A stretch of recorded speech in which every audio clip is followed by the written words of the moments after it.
রামগঞ্জে millennium হাসপাতালে হামলার প্রতিবাদে মানববন্ধন। বিসমিল্লাহির রহমানির রহিম।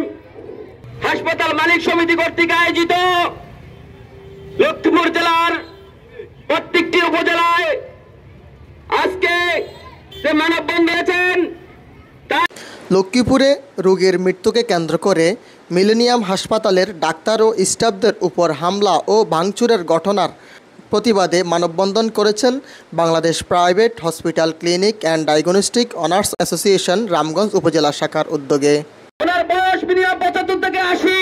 উনি প্রাথমিকভাবে ধারণা করা হচ্ছে যে উনি স্ট্রোক করে মারা গেছেন, কিন্তু যারা মব সৃষ্টি করে এই হসপিটালের সকল যন্ত্রপাতি ভাঙচুর করেছে, যারা মব সৃষ্টি করে ওই হসপিটালের ডাক্তারদেরকে আহত করেছে, ওই হসপিটালের মালিক পক্ষদেরকে আহত করেছে।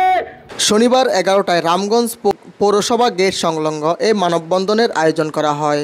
একটা অনাকাঙ্ক্ষিত ঘটনা কেন্দ্র করে প্রতিষ্ঠানে যেভাবে ভাঙচুর হয়েছে, অত্যাচার প্রতিষ্ঠানের লুটতরাজ করেছে, এতে চিকিৎসক, কর্মকর্তা, কর্মচারী ছাড়াও স্থানীয় বিভিন্ন পেশাজীবী, রাজনৈতিক ও সামাজিক সংগঠনের প্রতিনিধি এবং সাধারণ মানুষ অংশগ্রহণ করেন।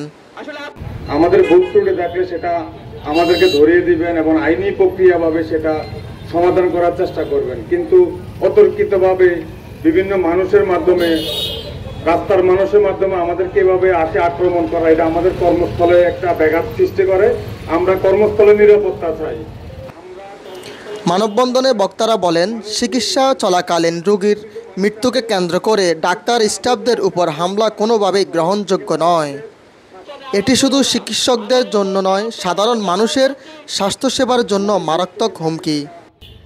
গতকালকে শুক্রবার লক্ষ্মীপুর মিলেনিয়াম হসপিটালে একটি ল্যাপারোস্কোপি অপারেশন করতে গিয়ে প্রাথমিক তদন্তে বেরিয়েছে যে অপারেশন টেবিলে রোগী হার্ট অ্যাটাক করে মৃত্যুবরণ করেছে।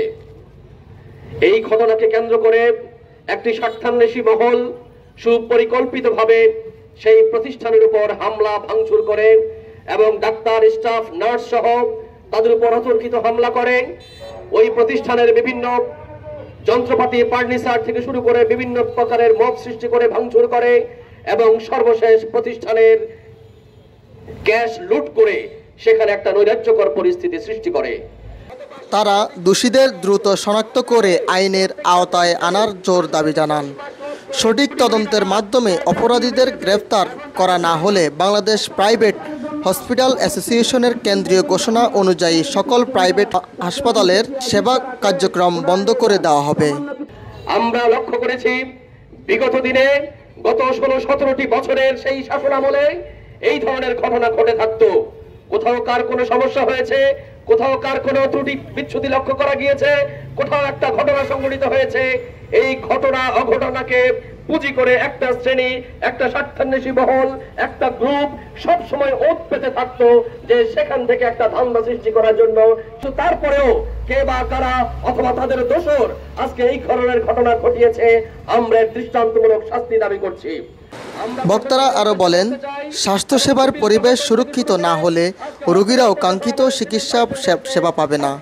আমরা প্রশাসনকে বলতে চাই, এই ধরনের ঘটনার পুনরাবৃত্তি যদি পুনরায় ঘটে থাকে, এই ধরনের ঘটনা যদি সামনের দিকে চলমান থাকে, Bangladesh private hospital clinic and diagnostic honours association কেন্দ্রীয় কমিটি আমাদেরকে ঘোষণা দিয়েছে যে সারা বাংলাদেশে আমরা প্রাইভেট সেক্টরে সেবাদান বন্ধ করে দেব ইনশাআল্লাহ। হামলা ভাঙচুরের ঘটনায় স্বাস্থ্যকর্মীদের মধ্যে আতঙ্ক বিরাজ করেছে। ভবিষ্যতে এই ধরনের ঘটনা প্রতিরোধে প্রশাসনের কঠোর পদক্ষেপ নেওয়ার আহ্বান জানানো হয়।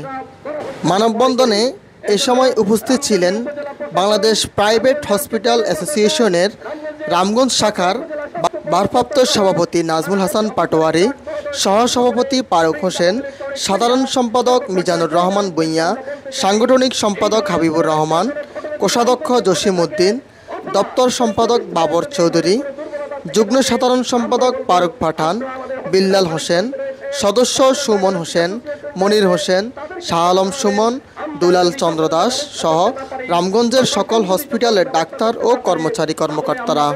সেটার বিচার হয়তো রিস্ক দিয়ে এই অপারেশনগুলো করি, যেটা বাংলাদেশের কোথাও এত অল্প রেটে এই অপারেশনগুলো হয়। মানববন্ধনে উপস্থিত ডাক্তার ও হসপিটালের মালিকেরা জানান, স্বাস্থ্যসেবা প্রতিষ্ঠানগুলোতে নিরাপত্তা জোরদার করা এখন সময়ের দাবি। অন্যথায় চিকিৎসক স্টাফদের উপর এই ধরনের হামলা বারবার ঘটতে পারে। তামজিদ হোসেন রুবেল, রামগঞ্জ, লক্ষ্মীপুর।